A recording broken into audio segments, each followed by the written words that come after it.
Auzubillahiminashaitanirrajim. Bismillahirrahmanirrahim. Class 11, subject political science, topic objective type questions. The constitution can be amended by three procedures. The constitution can be amended by three procedures, i.e. that is simple majority, special majority, and special majority with ratification of states. The amendment is laid down in Article 368. The amendment is laid down in Article 368. The amendment procedure is borrowed from the Constitution of South Africa. The amendment procedure is borrowed from the Constitution of South Africa. The Indian Constitution is changing document. The Indian Constitution is changing document. It means it is dynamic. Indian Constitution is dynamic.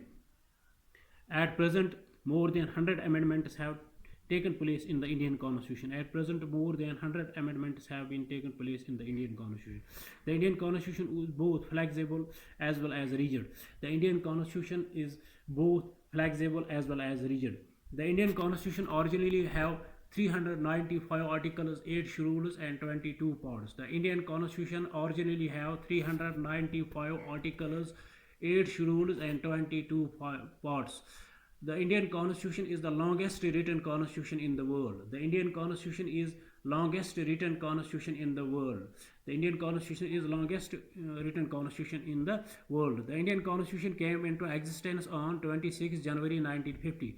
The Indian Constitution came into existence on 26 January 1950. The chairman of Doctrine Committee was Dr. B.R. Ambedkar. The chairman of Doctrine Committee was Dr. B.R. Ambedkar.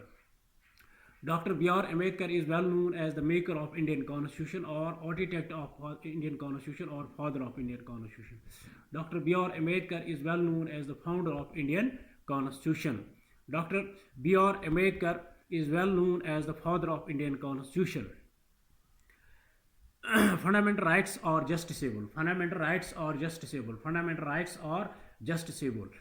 Fundamental duties are non-justiciable. Fundamental duties are non-justiciable. Fundamental rights are justiciable and fundamental duties are non-justiciable. Fundamental rights have been borrowed from the Constitution of USA. Fundamental rights have been borrowed from the Constitution of USA. Fundamental duties have been borrowed from the Constitution of Russia. Fundamental duties have been borrowed from the Constitution of Russia. Thanks. Have a nice day.